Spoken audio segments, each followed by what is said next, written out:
equal to side into side. In the square, one side of the length equal to a.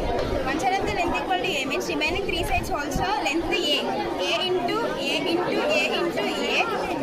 The total area of the square equal to a square.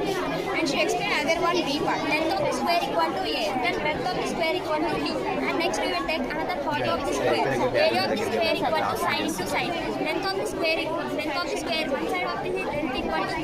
Then four sides are equal. b into b into b equal. Area of this square equal to b square. Then next part of the rectangle. Area of this rectangle equal to length into length. Length equal to a, breadth equal to b. Then area of this rectangle equal to a into b. Means ab.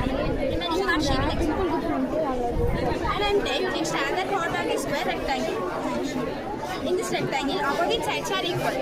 Length equal to a, breadth equal to b. We multiply opposite sides, a into b. So rectangle area equal to ab.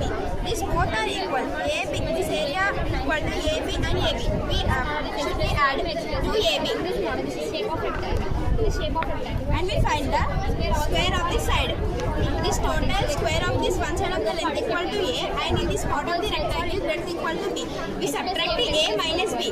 We get the side of the square, one side a minus b.